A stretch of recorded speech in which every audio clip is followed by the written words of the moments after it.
Okay, here we go for part D. So we first tried to go through and look at the series, and we were surprised that we didn't see a fourth, right? So we saw a half plus an eighth plus a 16th plus 5 1/28ths or something. And so that series looked like it was going to be pretty difficult to sum up. So we have to find, we don't have to, we could try to sum a very complicated series, but it didn't look like that was going to be too fruitful. So there's a different way of looking at this. Okay, you ready? Yep. So we're going to say the probability of going off the cliff is p, some number p. Okay, we don't know what it is, right? It might be 0. We think what do we think the probability of going off the cliff is? 1. It's 1. We think it's 1. Eventually. Okay.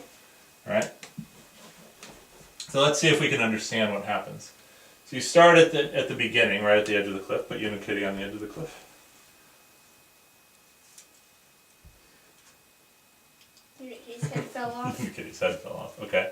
And Unikitty can either go over here to this position, which is not off the cliff, or off the cliff. Okay. Yep.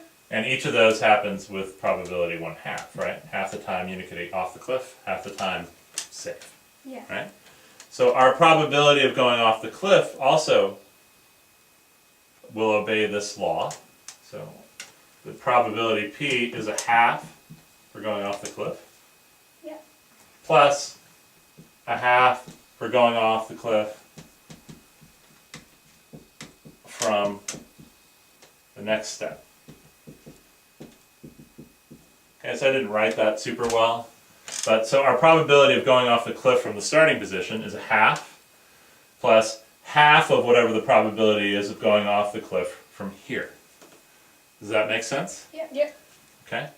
Now, what do you need to do to go off the cliff from this position? Well, first you need to get back to the edge.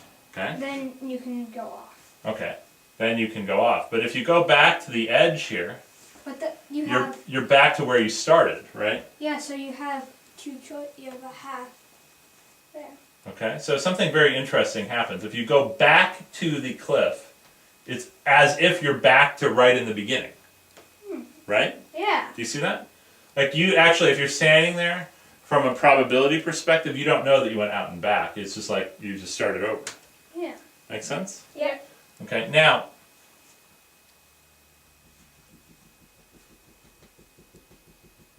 we can also look at it a slightly different way. We can pretend like the cliff has shifted over. Yeah. Okay?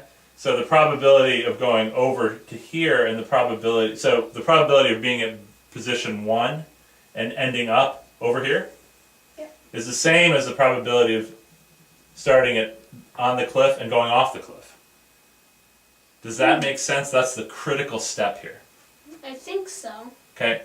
Y is the probability of starting at the beginning and going off the cliff, the same as the probability of starting at position 1 and going to the cliff. Can you explain that? It's just like you're starting over, because it's like this, except it's shifted over. Okay, what do you think? Can you explain it in non-math terms? That Y is the probability of being at the beginning position and going off the cliff, the same as at this position, 1 step over and going to the cliff. Well,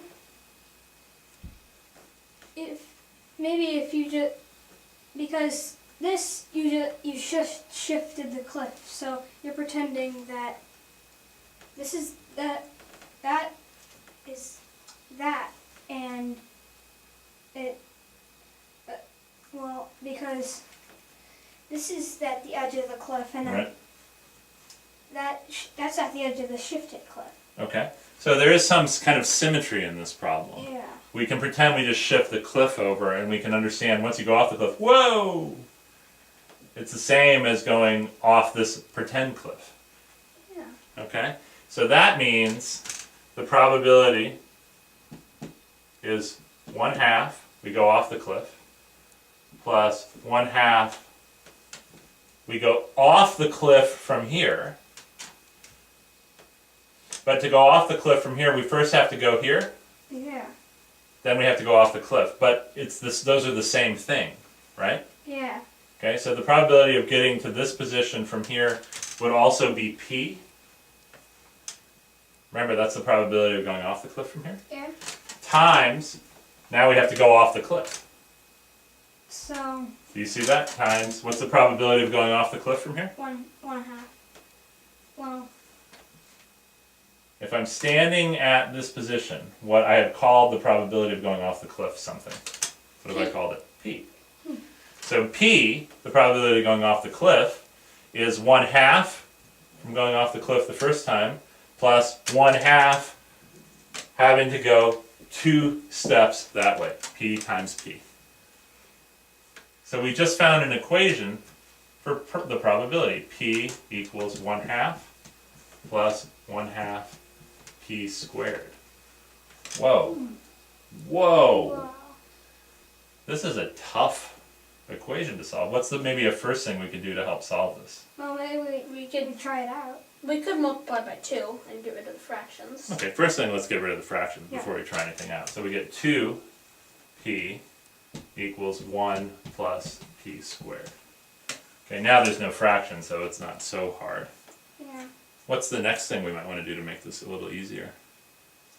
Well, maybe.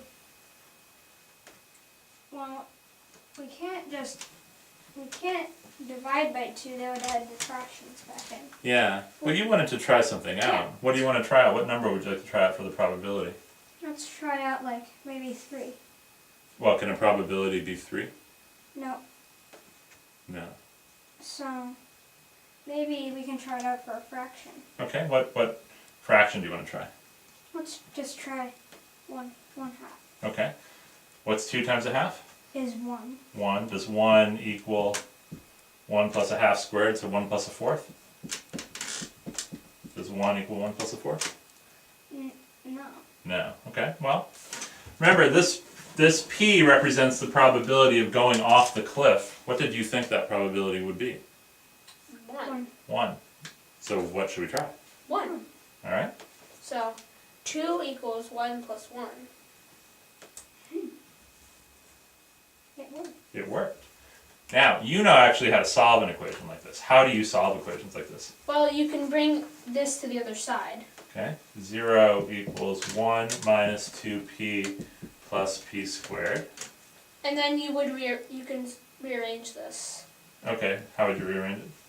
P squared minus 2p plus 1. Okay, And then that's equal to 0. alright, that's equal to 0.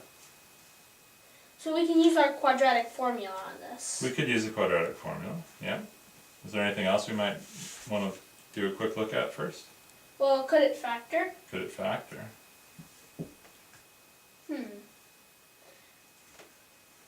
Well, p times minus 1.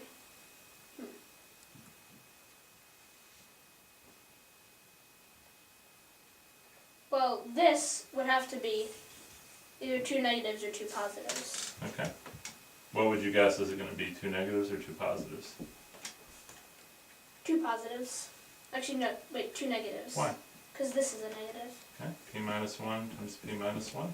Does that work? Let's see, p squared, then minus p, so that's minus 2p plus 1. Okay. Yep. So the only possible solution to this is what? Is p minus p equals 1. P equals 1. There's only one probability that works. Yes. You found it by just checking some numbers. We found it, this is a little bit more advanced algebra, which is fine. We found it from our algebra. And this is a very complicated way of looking at it, but it's kind of neat.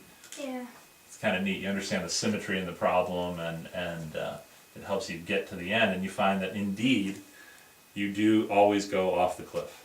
Can you believe it? Yeah. Would you like to do this for real life? No.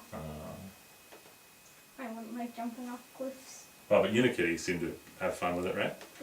All right. Good job this morning, guys. Good job.